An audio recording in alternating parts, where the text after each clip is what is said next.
नमस्कार साथियों, स्वागत है आपका हमारे YouTube channel great mind classes में।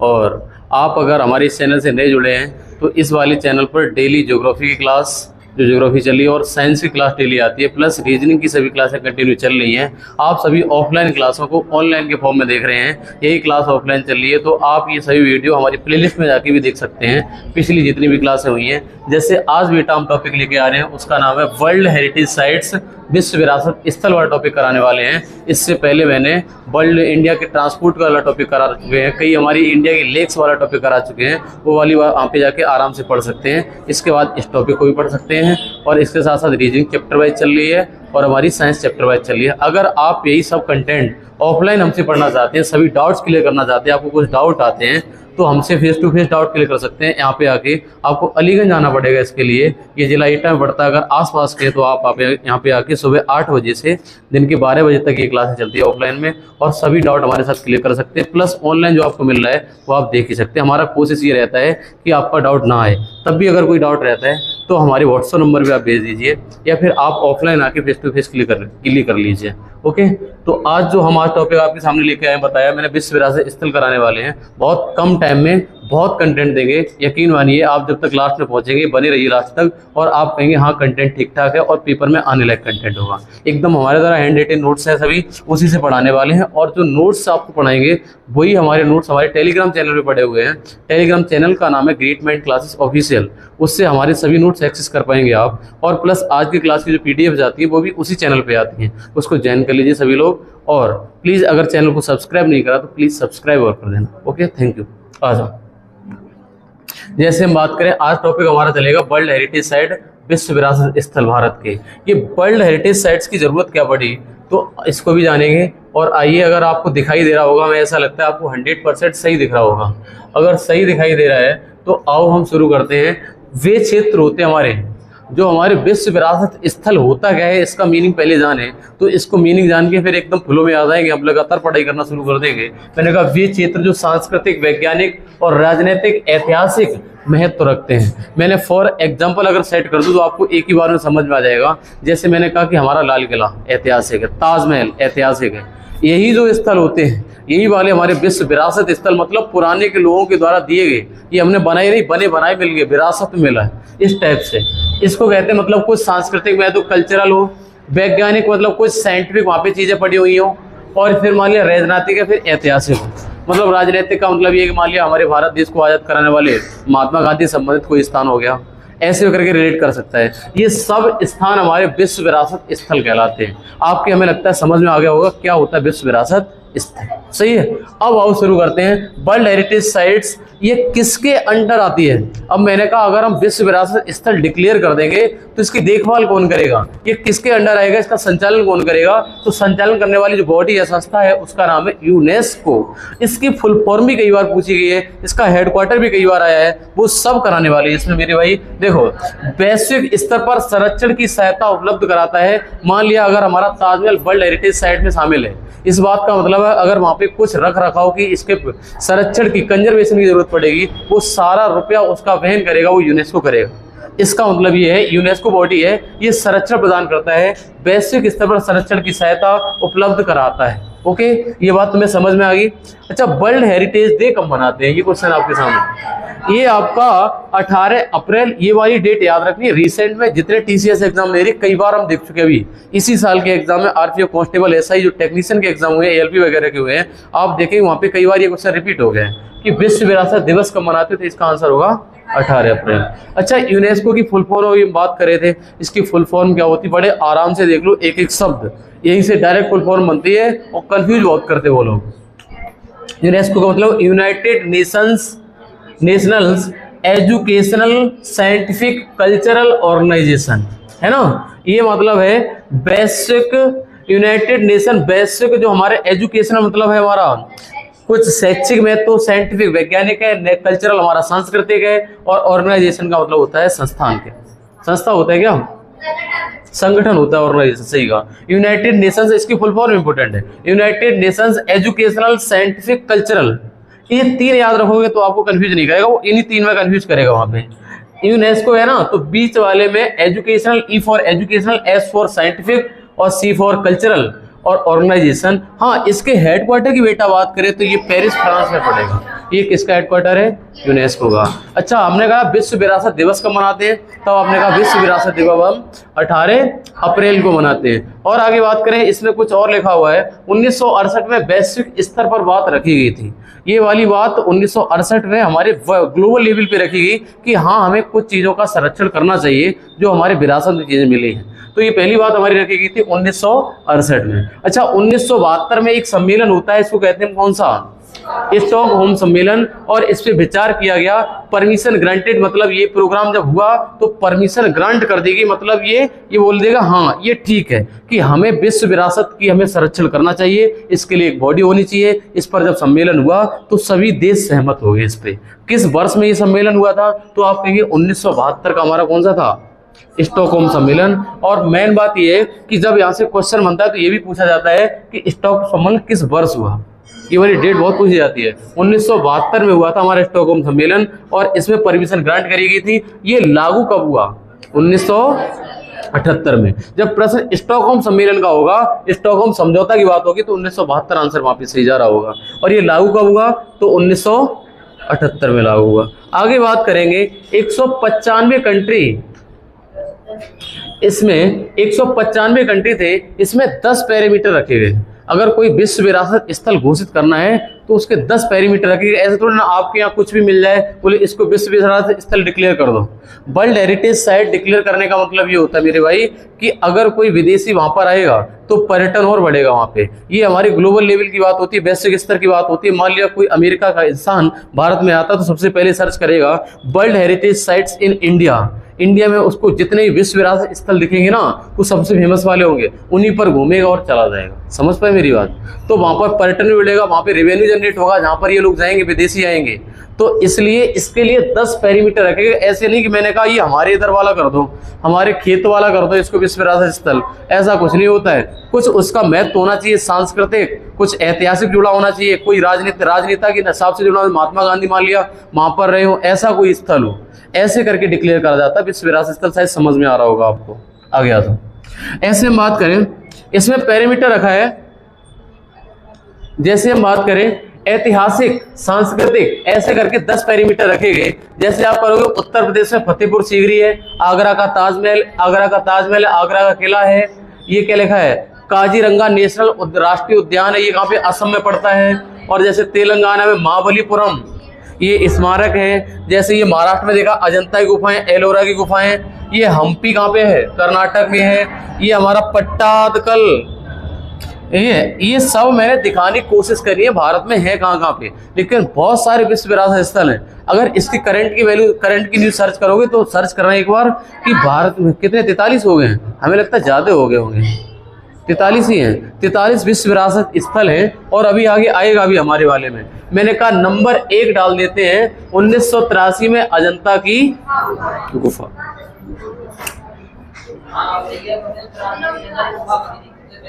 पहली विश्व विरासत स्थल बनी थी वो अजंता की गुफाएं बनी थी। भारत की बात चल रही है अब।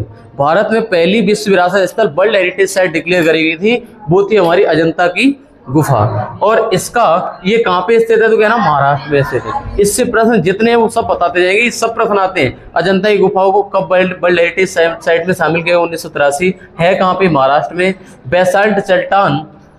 बेसाल्ट चट्टान की बनी हुई है। दीवार पर इसकी चित्रकारी करी गई है, किस पे? अजंता की गुफाओं पे। किसकी? भगवान बुद्ध की। हाँ, ये भी लिखा हुआ है। इसमें रिप्रेजेंट किसको किया गया? जो चित्रकारी में भगवान बुद्ध को रिप्रेजेंट करा गया है। ये हम बात अजंता की गुफाओं की कर रहे हैं। ये स्थान कौन सा है? तो आप कहेंगे महाराष्ट्र में स्थित है। आगे देखो, और आगे हम बात करें तो आपको भगवान बुद्ध के बारे में इसमें चित्रकारी करेगी, ये भी क्वेश्चन आता है। आगे आ जाती है हमारी एलोरा की गुफाएं।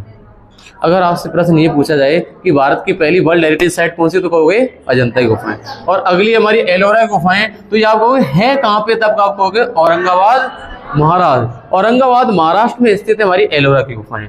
अच्छा, आगे क्या लिखा हुआ है? लॉर्ड शिवा और हिंदू धर्म को समर्पित। लॉर्ड शिव और हिंदू धर्म को समर्पित है हमारी कौन सी? एलोरा की गुफाएं। लॉर्ड शिव मतलब शंकर जी की बात हो रही है ना, आज शिव तेरस भी है। चलो आगे हम बात करें तीसरे की, ताजमहल की। ताजमहल शाहजहां ने मुमताज महल के लिए आगरा में बनवाया था। तो ताजमहल का निर्माण करने वाला कौन था? शाहजहां। किसकी याद में? मुमताज की याद में बना है ताजमहल। कहाँ पे? आगरा। अच्छा, मकराना संगमरमर का प्रयोग किया गया, कभी कभार क्वेश्चन आता है।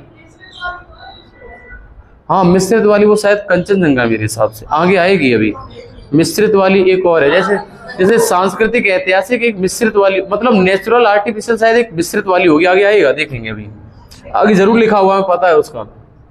ताजमहल की बात करें, शाहजहां ने मुमताज महल की याद में बनवाया था। आगरा में मकराना संगमरमर का बना हुआ है।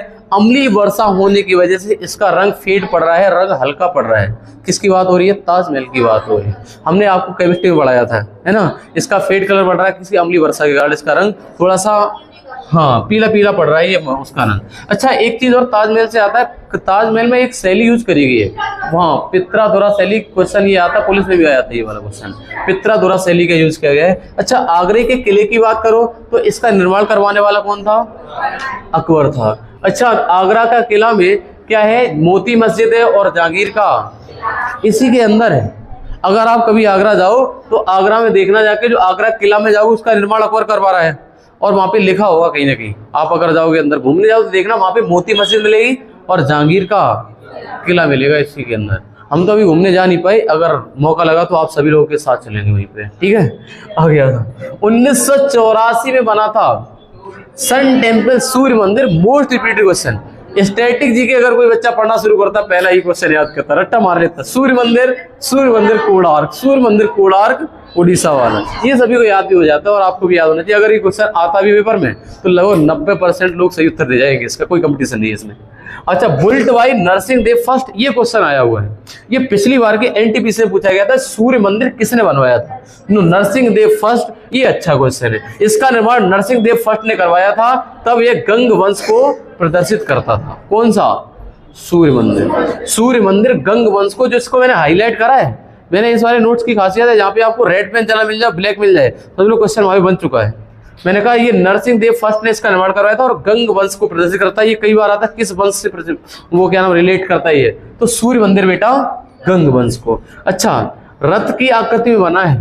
आप अगर गूगल पे सर्च करोगे तो हम दिखा भी सकते हैं, चाहे तो इस पे सर्च करके दिखा सकते हैं कौन सा हमारा सूर्य मंदिर। सूर्य मंदिर हम दिखा भी सकते हैं, ऐसी कोई बात नहीं। देखो सूर्य मंदिर भी डाटा कनेक्ट करते हैं, आपको दिखा भी देंगे। डाटा कनेक्ट है सन टेम्पल।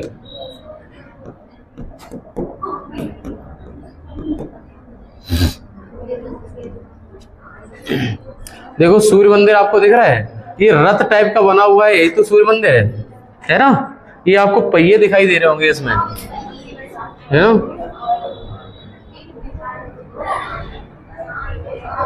देखो ये देखो पहिया लगे हुए हैं इसमें, यही तो हमारा कौन सा है? कोणार्क का सूर्य मंदिर है। हाँ, यही सूर्य मंदिर है। अगर आप जाना चाहो तो यहीं से देख सकते हो, पूरा टूर कर सकते हो, यहीं से आराम से देख लो। टिकट वगैरह वो बुक करा देना, हमें रुपए दे देना यहीं पे, और यहीं पे दिखा दिया करेंगे तुम्हें। सही है, इधर आ जाओ।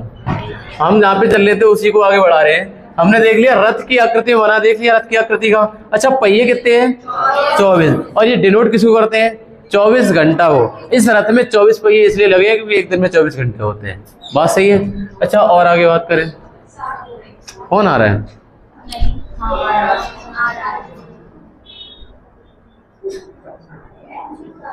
ध्यान दो, इधर आ जाओ। अच्छा, घोड़े इसमें कितने लगे हुए हैं? 7 लगे हुए हैं। इसमें घोड़ों की संख्या 7 है, और ये 7 बताती 7 दिन का सप्ताह होता है, इसको नोट कर रहे हैं। इस किसकी बात कर रहे हैं? कोणार्क के सूर्य मंदिर की बात कर रहे हैं। अच्छा, अगले आपको लिखा ब्लैक पैगोडा।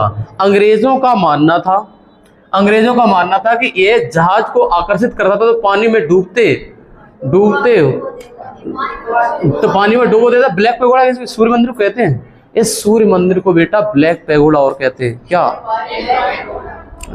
ब्लैक? व्हाइट कौन सा है? व्हाइट सर्च करना एक बार गूगल में, व्हाइट पैगोडा। ब्लैक पैगोडा तो ये सूर्य मंदिर है, ब्लैक पैगोडा तो सूर्य मंदिर है।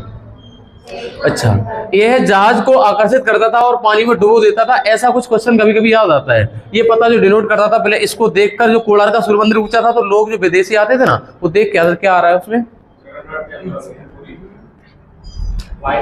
कौन सा? उड़ीसा का होगा फिर, जगन्नाथपुरी उड़ीसा वाला व्हाइट पैगोडा है। और ये कहाँ पे है? हाँ कोणार्क, ये भी कहाँ पे है? उड़ीसा में, ये सही है, ये भी उड़ीसा में है। हाँ ये भी उड़ीसा में, कोणार्क उड़ीसा। अच्छा आ गया तो अगला महाबलीपुरम। अब ये जो क्वेश्चन हो रहे हैं, ये वाले क्वेश्चन आपको यदा कहता देखने को मिलेंगे, इंपोर्टेंट है, बहुत इंपोर्टेंट है ये। महाबलीपुरम ये तमिलनाडु में स्थित है, पांडवों के मंदिर है। जो लाइन है एक एक है, एक भी छोड़ने लायक नहीं है। ये पांडवों का मंदिर है, तमिलनाडु में स्थित है। मंदिर का नाम क्या है? महाबलीपुरम। अच्छा कृष्ण मंदिर भी है, ये भारत का प्राचीन बंदरगाह था। कौन सा? महाबलीपुरम। अच्छा ये कृष्ण मंदिर भी है, पांडवों का मंदिर है, पांडवों के मंदिर है तमिलनाडु में, महाबलीपुरम। ये हमारा एक वर्ल्ड हेरिटेज साइट में शामिल करा गया है। ओके आ गया सो। अच्छा 1985 में, ये डेट मैंने इसलिए लिखी है, ये डेट पूछ रहा है एग्जामिनर। अब पूछ रहा है कि बताओ ये हमारा काजीरंगा राष्ट्रीय उद्यान जो असम वाला है, ये कब विश्व विरासत स्थल में शामिल हुआ था? तो आप इसका उत्तर देंगे 1985। 1985 की बात हो रही है, और ये हमारा काजीरंगा राष्ट्रीय उद्यान, और हमें लगता है इसका नाम बदल गया है। क्या हमें सही लग रहा है? काजीरंगा का नाम कुछ और हो गया, यही है। काजीरंगा राष्ट्रीय उद्यान असम में पड़ता है। और हाँ ये पूछा था किसके लिए फेमस है?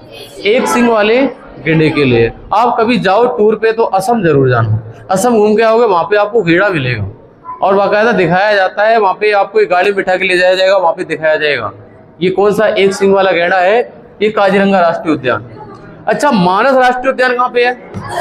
असम में, और मानस नदी के किनारे, इसलिए इसका नाम हो गया मानस राष्ट्रीय उद्यान। अच्छा केवलादेव सुना है आपने? भरतपुर राजस्थान में स्थित है, लेकिन केवलादेव देख के कभी ये मत कहना पहला विश्व विरासत स्थल है। अच्छा पहले आर्द्रभूमि कौन सी है? रामसर स्थल कौन सा है? चिल्का झील। और ये केवलादेव क्या है? दोनों ही है, पहले चिल्का झील और केवलादेव दोनों आती है शायद। ये केवलादेव वाला है ना, जो पहली चिल्का झील ही है। केवलादेव एक रामसर साइट तो है। अच्छा हम पढ़ रहे हैं विश्व विरासत स्थल। अच्छा केवलादेव भरतपुर राजस्थान में स्थित है। यहाँ से क्वेश्चन बना था अभी कहीं पे, हमने देखा था। पक्षी अभ्यारण्य के लिए जाना जाता है। यहाँ पर प्रवासी पक्षी आते हैं, जिसका नाम है फ्लेमिंगो प्रजाति का एक कोई वर्ड होता होगा, पक्षी वो आता है ना। ये केवलादेव है, ये कहाँ है? भरतपुर राजस्थान में पड़ता है। बेटा आगे बात करें, आगे लिखा हुआ है botulism disease, death of birth. यहाँ पे पता ये केवलादेव, ये जो हमारा अभ्यारण्य है, यहाँ पर एक डिसीज हो गई थी, इसको कहते हैं बोटुलिज्म, और यहाँ पे पक्षियों की बहुत सारी मौत हो गई थी, है ना। इसकी वो वाली अलग से लाइन लिख दी मैंने। 1986 में बेटा जुड़ा था गोवा का। अगर हम पीछे डेट बताना भूल गए तो सबके आगे रेड कलर से डेट लिखी, वो पढ़ लेना घर पे जाके, और पीडीएफ से देख लेना आप। अच्छा गोवा की चर्च, ये एक प्राचीन चर्च स्थित है। ये कहाँ पे? गोवा में है, और ये बेसिलिका ऑफ बॉम जीसस इसको कहा जाता है ना। ये प्राचीन चर्च है। इस प्राचीन चर्च का नाम क्या है? गोवा का चर्च है, उसका नाम है बेसिलिका ऑफ बॉम जीसस के नाम पे बना हुआ चर्च है, जिसका नाम बेसिलिका ऑफ बॉम जीसस। अच्छा अगला खुजराहो स्मारक देखा आपने? खुजराहो स्मारक चंदेल वंश में बनवाए गए थे। ये बहुत इंपॉर्टेंट बात है, जो ये वाली पॉइंट निकल गया है। चंदेल वंश ये पूछे जाते हैं। जैसे आपने कोणार्क का सूर्य मंदिर किया था, नरसिंह देव फर्स्ट ने बनवाया था, और कौन? गंग वंश था। ऐसे करके वंश सभी के याद रखना तुम। अच्छा पीछे जो लोग देख रहे हो, पीछे की वीडियो रिवर्स कर लेना, वहां से देख लेना जाके दोबारा। खुजराहो का स्मारक है, चंदेल वंश ने बनवाए थे। और लॉर्ड शिवा को रिप्रेजेंट करता खुजराहो का स्मारक। और स्थित कहाँ पे है? मध्य प्रदेश में। और किस शैली में है? तो क्या ना, नागर शैली में। जैसे मैंने ताजमहल बताया था, वो पित्रातुरा शैली में बना हुआ है ना, उस पे। अच्छा आगे हमारा हम्पी का स्मारक। हम्पी के स्मारक को शामिल किया गया था 1986। हालांकि आपको अगर डेट याद नहीं रहती है तो इसमें कोई दिक्कत नहीं है, इसको जरूर याद रखना कि जो आपके हम्पी का स्मारक जगह कौन सी है, ज्यादा इंपॉर्टेंट है। हम्पी का स्मारक है, ये बेटा कर्नाटक में है, और ये आगे लिखा है ये द्रविडियन स्थापत्य कला के स्मारक है। कौन सी? द्रविडियन स्थापत्य कला के स्मारक है बेटा हम्पी की स्मारक, और ये कर्नाटक में स्थित है। ये बोटल लाइन है, और विजयनगर साम्राज्य को प्रदर्शित करता है। जो प्रदर्शित करता है, रिप्रेजेंट करता है, किस वंश का है, किसने बनवाया, और है कहाँ पे, इतना ही पूछा जाएगा विश्व विरासत स्थल में। समझ पाए मेरी बात? क्लियर सभी को? यह मंदिर भी है, यहाँ मंदिर भी है, कहाँ पे? हम्पी के स्मारक। विजयनगर साम्राज्य को रिप्रेजेंट करता है। ओके, और आप हाईलाइट कर देना अपने नोट्स, जिन लोगों के पास नोट्स है वहाँ पे हाईलाइट कर दिया करो जहाँ हम इंपॉर्टेंट है। इधर आ जाओ, फतेहपुर सीकरी कहाँ पे पड़ेगा? 86। अच्छा, इसका निर्माण किसने करवाया था? अकबर ने। अच्छा, मस्जिद इसमें कौन सी है? जामा मस्जिद की, जामा मस्जिद जो दिल्ली वाली है ना, उसकी कॉपी मानी जाती है। कौन सी है ये? फतेहपुर सीकरी। अच्छा, फतेहपुर सीकरी पर बाबा ने राणा सागा को, हाँ, बाबर ने राणा सागा को हराया था। फतेहपुर सीकरी स्थान पर बाबर ने राणा सागा को हराया था और मुगलों की राजधानी रहा है कौन? फतेहपुर सीकरी। फतेहपुर सीकरी आगरा में पड़ता है। आगरा में बहुत सारे टूरिज्म प्लेस हैं, मतलब हमारे पर्यटन स्थल बहुत सारे। अगर आप आगरा जाते हैं कोई पेपर देने तो आराम से एक आध घूम के आ जाओ उधर से। लेकिन इंतबाक से टाइम ऐसा पड़ता है जब पेपर देने जाते हैं ना, तो इधर का टाइम, पेपर से पहले जाओगे मन नहीं लगेगा जाने में, और पेपर के बाद टाइम नहीं बचता है। यही दिक्कत है। अदरवाइज स्पेशल जाना पड़ता है अगर देखने के लिए, या फिर और कोई काम पड़ गया तुम्हारा तो देख के चले जाओ उधर से। अरे हम लोग ऐसे ही देख पाते यार। अच्छा, सीकरी स्थान कहाँ पे है? आगरा में। आगे आ जाओ, एलिफेंटा की गुफा कहाँ पे पड़ती है? महाराष्ट्र में। शामिल कब करेगी? 1987 में एलिफेंटा की गुफा को शामिल किया गया था। और आगे लिखा बेसाल्ट रॉक क्लिफ्ट पाए जाते हैं और भगवान शिव को समर्पित है। ये कौन सी? एलिफेंटा की गुफा। स्थान जरूर याद रखना मेरे भाई। महाराष्ट्र। कहाँ पे? महाराष्ट्र में। अच्छा, ये क्या लिखा? बेसाल्ट रॉक, जो बेसाल्ट चट्टान होती है ना, इसके क्लिफ पाए जाते हैं, है ना। मैं ये लाइन मैंने छोड़ दी थी शायद। एलिफेंटा गुफा में है। अच्छा, भगवान शिव को समर्पित है। अगला आता है हमारे चोल मंदिर। कहाँ पे बेटा? तमिलनाडु में है हमारे चोल मंदिर। और स्थापत्य कला और संस्कृति की जानकारी मिलती है। आगे लिखा हुआ सुंदरवन 1987 में शामिल, इंपोर्टेंट है, और located in Bangladesh plus west Bengal. Paschim Bengal और बांग्लादेश में पड़ता हमारा सुंदरवन। और वर्ल्ड लार्जेस्ट डेल्टा, विश्व का सबसे बड़ा डेल्टा है, तो आप क्या कहेंगे? सुंदरवन। सुंदरवन डेल्टा सबसे बड़ा डेल्टा है। ये बात समझ में आ रही है? विश्व का सबसे बड़ा डेल्टा सुंदरवन। और जगह कहाँ पे है इसकी? पश्चिम बंगाल और वेस्ट बंगाल की सीट बॉर्डर पे है। अच्छा, आगे देखो, मेड बाई मेघना रिवर, गंगा और ब्रह्मपुत्र के मिलने से जो रिवर बनती है उसका नाम होता है क्या? मैंने कहा गंगा ब्रह्मपुत्र के संगम से बनती है मेघना, और मेघना नदी बनाती है क्या? वर्ल्ड का लार्जेस्ट डेल्टा जिसका नाम है सुंदरवन। समझ में आया कॉन्सेप्ट? बहुत सारे क्वेश्चन इसमें इंक्लूड हैं और एक क्वेश्चन बहुत बनता है यहाँ से।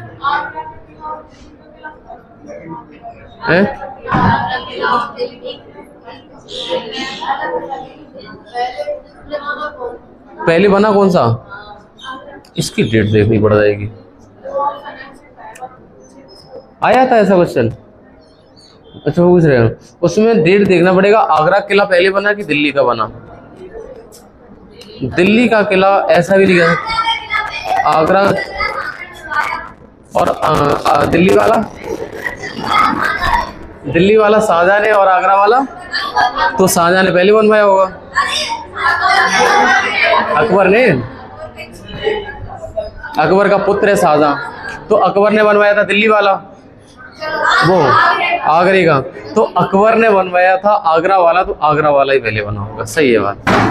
तो आगरा वाला अगर एक बार देख लेना गूगल पे चेक करके, हम एकदम कंफर्म नहीं है कि आगरा वाला किला पहले बना है, क्योंकि आगरा वाला किला अकबर ने, और अकबर का पुत्र था शाहजहां, और शाहजहां ने बनवाया था दिल्ली वाला। क्या? कोई दिक्कत नहीं, डोंट वरी, सभी लोग यही करते हैं। इधर आ जाओ, सुंदरबन डेल्टा देखो, पढ़ाई में मामले में कोई दिक्कत नहीं है। इधर आ जाओ, पट्टादकल मंदिर 1987 में। ये पट्टादकल मंदिर है कहाँ पे? कर्नाटक में।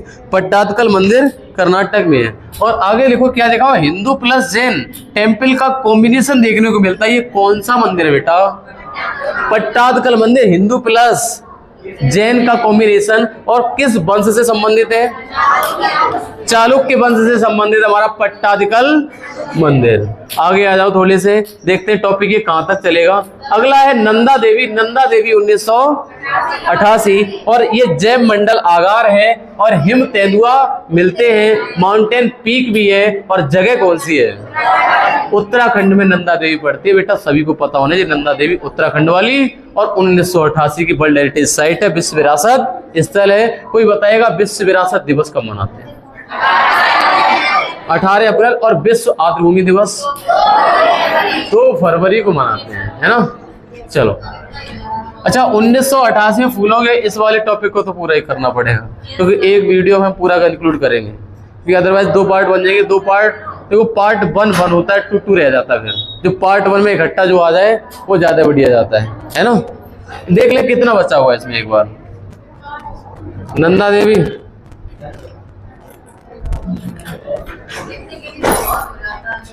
अरे हो जाएगा, 2-3 पेज है बस। अच्छा, लिखने के लिए हो जाएगा ना। तो ऐसा करेंगे, इसको आज ज्योग्राफी को पढ़ा के कल हम ज्योग्राफी को रोक देंगे, कुछ और पढ़ा देंगे इसकी जगह पे, क्वेश्चन करा देंगे इसके। तो आप कल भी लिख लेना जाके घर पे। ये आप अच्छा काम कर रहे हो अगर आप लिख रहे हो। अगर नंदा देवी है जयमंडल आगारे पढ़ा चुके हैं, कहाँ पे पड़ता है? उत्तराखंड में। आगे बात करें, फूलों की घाटी कहाँ पे है? अच्छा, साइलेंट वैली कहाँ पे है? केरल में। और silicon valley Karnataka. Silicon valley Karnataka, silent valley Kerala और फूलों की घाटी उत्तराखंड। ये 1988 में, 1989 में सांची का स्तूप कहाँ पे? यहां से क्वेश्चन आता, सांची वाला कहाँ पे है? इंपोर्टेंट क्वेश्चन बनता है। आगे देखो, सांची का स्तूप मध्य प्रदेश। ये डेडिकेट किसको है? भगवान, डेडिकेटेड टू बुद्धास टेम्पल, भगवान बुद्ध के मंदिर को समर्पित है। ये क्या पढ़ रहे हैं हम? सांची का स्तूप। आगे देखो, हुमायूं का मकबरा 1983 और दिल्ली में 1983 में शामिल किया गया, 1993 में शामिल किया गया हुमायूं का मकबरा। और आपको पता है कहाँ पे ये? दिल्ली में। और निर्माण किसने कराया था? हमीदा बानो बेगम। हमीदा बानो बेगम ने इसका निर्माण करवाया था। है कहाँ पे? दिल्ली में। ये इंपोर्टेंट है, प्लस ये याद हो जाए तो और अच्छी बात है। 1983 में। और कोई शॉर्ट ट्रिक नहीं है याद कराने की यार। अब पता है ट्रिक होती है, वैसे ट्रिक को भूल जाते, ट्रिक रह जाती है भाई साहब। फिर तुम ट्रैक पे आ जाते हैं। फिर दिक्कत ये है। कुतुब मीनार कहाँ पे है? कब शामिल किया गया? निर्माण किसने शुरू किया था? कुतुबुद्दीन। इस बार की परीक्षा हुई थी 24 अगस्त की पहली शिफ्ट में पूछा गया था कि नहीं, उसमें ये क्वेश्चन ये नहीं था। कुतुबुद्दीन ऐबक से ऐसे क्वेश्चन पूछा गया था कि दिल्ली सल्तनत का पहला सुल्तान कौन था? कुतुबुद्दीन ऐबक आंसर था उसका। हालांकि पहले सुल्तान की उपाधि किसने ली थी? इल्तुतमिश ने ली थी। वास्तविक रूप से अगर देखा जाए तो दिल्ली सल्तनत में पहले सुल्तान की उपाधि इल्तुतमिश ने दी थी। वहां पे इल्तुतमिश भी ऑप्शन था और एक कुतुबुद्दीन ऐबक भी था। और पूछा गया था कि गुलाम वंश का पहला सुल्तान कुछ इल्तुतमिश मार के आए, कुछ कुतुबुद्दीन ऐबक, लेकिन भर्ती बोर्ड ने माना कुतुबुद्दीन ऐबक। हालांकि उसको चैलेंज किया लेकिन भर्ती बोर्ड ने एक्सेप्ट नहीं किया उसको। क्वेश्चन थोड़ा सा गलत है मेरे हिसाब से, है ना। गुलाम वंश का पहला शासक था वो, लेकिन सुल्तान तो वो बना था इल्तुतमिश। लेकिन एग्जामिनर ने ये माना कि वो इल्तुतमिश वाला सही नहीं है। देखो आगे देखो, इसका निर्माण ऐबक ने करवाया था। इसके बाद इल्तुतमिश ने इसका निर्माण पूरा करवाया। उसके बाद फिरोज शाह ने 5वां फ्लोर बनवाया था। कौन सा? 5वां। और निर्माण पूरा करवाने वाले ये 2 इंसान, इल्तुतमिश और फिरोज शाह। सही है। आगे देखो क्या लिखा हुआ है। ये लिखा हुआ है, कुछ आया यहाँ पे, कुरान की आयतें लिखी हुई है किसमें? कुतुब मीनार।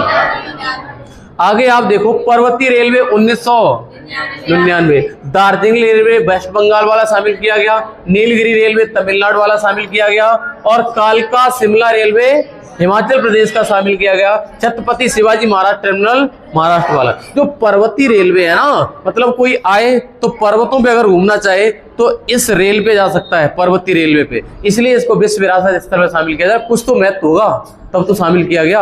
हम स्टैटिक जीके नहीं पढ़ा रहे, हम आपको विश्व विरासत स्थल पढ़ा रहे, ध्यान रखना। तो इनका कुछ ना कुछ महत्व होगा। दार्जिलिंग रेलवे कोई घूमेगा वहां पे, टूर का स्थान है, ये मान के चलो। नीलगिरी रेलवे तमिलनाडु, ये जगह जरूर याद रखना। कौन सा? ये कालका शिमला हिमाचल प्रदेश लिखा हुआ है। कालका शिमला एम नहीं बना है, ये एच बना है, हिमाचल प्रदेश है। और ये छत्रपति शिवाजी टर्मिनल है, ये महाराष्ट्र का है। इनके स्थान याद रख लोगे, ठीक है। आगे आ जाओ, ये हमारा महाबोधि मंदिर बेटा 2002 में। ये महाबोधि मंदिर है कहाँ पे? बिहार के बोधगया में। जगह याद रखना, मैंने कहा जगह इंपोर्टेंट है। अगर जगह नहीं पता हुई तो भाई साहब कुछ पढ़े फायदा नहीं इस वाले का। मैंने कहा देखो महाबोधि मंदिर कहाँ पे है? बिहार में। और भगवान बुद्ध को आगे देखो, भीमबेटका चट्टान आश्रय, कहते इंग्लिश में लिखा होगा भीमबेटका रॉक शेल्टर्स कहा जाता है आश्रय को, रुकने का स्थान होता है आश्रय। अच्छा, भीमबेटका चट्टान आश्रय मध्य प्रदेश में स्थित है। यहाँ भीम ने विश्राम किया था। ये है कहाँ पे? मध्य प्रदेश। अगले पेज पे आ जाओ, अभी कंप्लीट करते हैं। आगे है पश्चिमी घाट, वेस्टर्न घाट की बात कर रहे बेटा। वेस्टर्न घाट ये लिखा हुआ है 16 वन और उच्च जैव विविधता के लिए फेमस है। 16 वन और उच्च जैव विविधता के लिए फेमस है हमारा पश्चिमी घाट। 16 वन में यहाँ पे सदाबहार वन आते हैं, फॉरेस्ट आते हैं। अच्छा, ये इसकी 6 स्टेट में है। ये जो पश्चिमी घाट है, गुजरात, केरल, महाराष्ट्र, तमिलनाडु, गोवा और ये हमारे जो वेस्टर्न एरिया पे है ना, जो पश्चिमी तट पे ये वाले देश हैं, वो सॉरी देश नहीं, राज्य। अच्छा, आगे देखो, एक हमारा लिखा हुआ है चंपानेट पावागढ़। ये गुजरात में, ये भी विश्व विरासत स्थल में शामिल है। क्वेश्चन इससे कम आता है, बता दें, ये इसलिए आपको बिना पढ़ा हुआ लग रहा होगा। अच्छा, बेसाल्टिक रॉक पाई जाती है, इसमें चैंपनर और रावागाड़ी हिल पाई जाती हैं। हिंदू मंदिर और मस्जिद दोनों स्थित हैं। ये चंपानेट पावागढ़ है। अच्छा, लाल किला दिल्ली वाला देख लो, 2007 में शामिल किया गया विश्व विरासत स्थल में। अच्छा, शाहजहां ने निर्माण करवाया था, तो आगरा किले का निर्माण अकबर ने करवाया, है ना। अच्छा, औरंगजेब ने मोती मस्जिद का निर्माण करवाया था। ये क्वेश्चन कई बार रिपीटेड है, कई बार बेटा क्वेश्चन पूछा गया है। मोती मस्जिद का निर्माण दिल्ली के लाल किले में किसने करवाया था? तो आप बोलेंगे क्या? औरंगजेब। क्या? औरंगजेब। ओके। आसान। दिल्ली को शाहजहानाबाद से भी जाना जाता है। दिल्ली को क्या जाना जाता है? शाहजहानाबाद के नाम से भी जाना जाता है। आगे देखो बेटा, जंतर मंतर वेधशाला, बड़ा ध्यान की बात है, ये क्वेश्चन पेपर में आ चुका हाल ही में। ये जंतर मंतर देख के कभी दिल्ली मत लगा देना। जंतर मंतर दिल्ली में है, लेकिन दिल्ली वाला विश्व विरासत स्थल में शामिल नहीं है भाई। ये वाला है लोकेटेड इन जयपुर। ये 2010 में शामिल किया गया। ये जब जीएस पढ़ा था तब भी दिक्कत आई थी। जंतर मंतर दिल्ली लिखवाया, फिर दिल्ली काटा, फिर जयपुर लिखा। ये जयपुर वाला ही सही है। है तो वैसे जंतर मंतर दिल्ली में भी, लेकिन दिल्ली वाला विश्व विरासत स्थल में नहीं है, वर्ल्ड हेरिटेज साइट में शामिल नहीं हो वाला। इसका जयपुर याद रखना। अच्छा, इसका निर्माण पूछा जाता है, सवाई जयसिंह सेकंड या द्वितीय के द्वारा इसका निर्माण करवाया गया था, जहां पर ग्रहों की गति का अध्ययन होता है। ये जंतर मंतर जयपुर की बात हो रही है। बनवाले वाले इंसान का नाम याद कर लो। ये राजस्थान में पड़ता है शायद, है ना। ओके, इधर देखो राजस्थान का दुर्ग, देखो राजस्थान के दुर्ग, ये हिल फोर्ट ऑफ राजस्थान कहा जाता है इसको। 2013 में शामिल किया गया है और 6 दुर्ग है यहाँ पर। राजस्थान के जो दुर्ग है ना, वो 6 दुर्ग है, इनको वर्ल्ड हेरिटेज साइट में शामिल करा गया। एक जैसलमेर है, इसके गंगारोन और रणथंभौर, कुंभलगढ़ है, चित्तौड़गढ़, आमेर है और रानी की वाव, सीढ़ीदार कुआं है और पानी पीने का भंडार करने के प्रयोग ये पाटन गुजरात में है। दोबारा से पढ़ लो, कोई बात नहीं है। इस पे जो पिक्चर है ना, वो 100 रुपए पे किसकी वो इमेज छपी हुई है? रानी की वाव छपी हुई है शायद। 100 रुपए के फोटो के पीछे रानी की वाव छपी हुई है। भगवान शिव और सोलंकी शासकों को समर्पित है। अब दोबारा से देख लो, यहाँ पे 6 दुर्ग दिखाई देते हैं, है ना, जो 1 2 3 4 5, इसमें शायद 6 पूरे लिखे नहीं है, मैं ऐसा लग रहा है। 1 2 3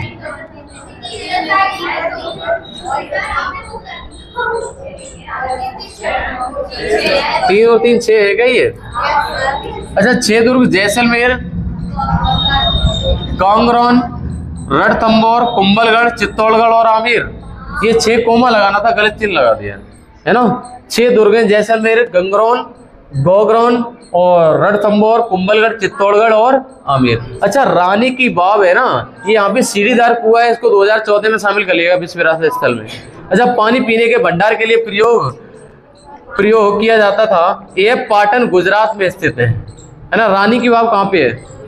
गुजरात में, पाटन गुजरात। और भगवान शिव और सोलंकी शासकों को समर्पित है ये हमारी रानी की वाव। लास्ट पेज और है, इसको पढ़ लेते हैं, इसके बाद कंप्लीट हो जाएगा। हाईएस्ट टेम्परेचर लोबिया का, है ना, अल्जीरिया का, लोबिया का अल्जीरिया है। और highest temperature record death valley, जो हमारी मृत घाटी है, यहाँ पर सबसे ज्यादा टेम्परेचर रिकॉर्ड किया गया। लेकिन सबसे ज्यादा टेम्परेचर बना रहता है, ये थोड़ी ज्योग्राफी की जानकारी। हाईएस्ट टेम्परेचर ये लोबिया का अल्जीरिया है ना, वहां पर सबसे ज्यादा टेम्परेचर एक बार रह चुका है, ऐसे मान के साथ। यहाँ पे नॉर्मली सबसे ज्यादा टेम्परेचर रहता है, ये हमारी डेथ वैली मृत घाटी, पता होगा आपको क्वेश्चन।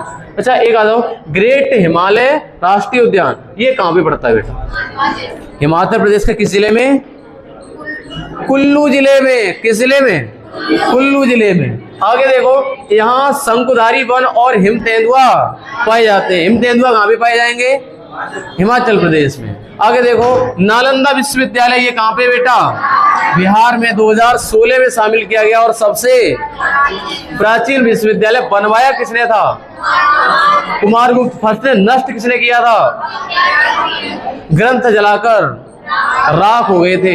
ये हम बात किसी कह रहे हैं? नालंदा विश्वविद्यालय की। और बनवाने वाला कुमारगुप्त फर्स्ट था, शासक का नाम याद रखना है। और नष्ट करवाने वाला बख्तियार खिलजी था। सब ग्रंथ जला दिए थे इसने, यूनिवर्सिटी में आग लगा दी थी। ये नया बन गया नालंदा। अच्छा, कंचनजंगा आप जानते हो? इसको 2016 में शामिल किया गया। ये राज्य कौन सा है? सिक्किम राज्य में स्थित है। आगे देखो, ये जैव विविधता के लिए जाना जाता है। ये महान हिमालय श्रेणी का भाग है। जो महान हिमालय है, मैंने 3 हिमालय, महान हिमालय, मध्य हिमालय और शिवालय। ये आपको हिमालय पढ़ा होगा, वहां पे पढ़ा होगा। अच्छा,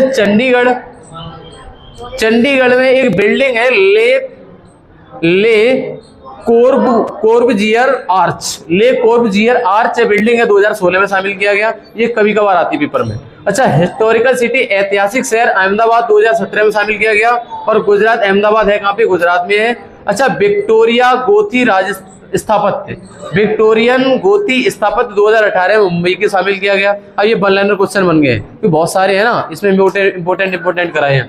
अच्छा, ये लिखा है पिंक सिटी। हाँ, ये नाम पूछा जाता है, पिंक सिटी किसे कहा जाता है? जयपुर। अच्छा, गुलाबी पत्थरों के लिए प्रसिद्ध है। अच्छा, आगे क्या लिखा है? रामप्पा मंदिर पूछा जाता है कहाँ का है? रामप्पा मंदिर तेलंगाना का है। अगला आपको दिखाई दे रहा होगा हमारा कौन सा? धौलावीरा। धौलावीरा कहाँ का है? गुजरात। कब शामिल किया गया? 2021 में शामिल किया गया था धौलावीरा को। ये 40वीं विश्व विरासत स्थल है। लेकिन जब हम जीएस पढ़ा रहे थे उस टाइम पे 40 ही हो चुके थे। लेकिन अब 3 और है ना, वो शायद इसमें ऐड नहीं है, मुझे ऐसा लग रहा है। शायद यहाँ पर ये खत्म हो जाता है। अगला टॉपिक आने वाला भारत के ऊर्जा संसाधन। हम ऐसा करते हैं, वो 3 बच्चे उनको भी पढ़ लेते हैं एक बार। हैं इसमें हैं, लाओ एक बार पास करो। तीनों डिटेल में दे रखी है क्या? ओके, जहां तक हमें दिखाई दे रहे हैं 43 विश्व विरासत स्थल। एक बार आप गूगल सर्च कर लेना, ये 45 तो नहीं हो गए हैं, हमें ऐसा डाउट हो रहा है, 45 ही है। अच्छा, इसमें 40वां धौलावीरा है, ये हम पढ़ चुके हैं। 41वां शांति निकेतन पश्चिम बंगाल वाला, ये 2023 में शामिल किया गया। और 2023 में ही एक और होयसाल मंदिर है, ये कर्नाटक के हैं, कर्नाटक का होयसाल मंदिर। और एक 43वां शामिल हो गया बेटा, ये हमारा है मोडियम्स। अहोम राजवंश का टीला दफन प्रणाली है, असम का है मोडियम्स। 43वां हम लिख देते हैं, यहाँ पर मोडियम्स लिखा है, मोडियम है एक बार, क्योंकि ये वाला प्रिंटेड में आया है शायद मिस्टेक कम। देखो 41 के बाद 42वां, देखो 42वां लिखा हुआ हमारा शांति निकेतन। ये तो पता है हमें, थोड़ा मोटा कर लेते हैं स्पेस को, 1 सेकंड दो।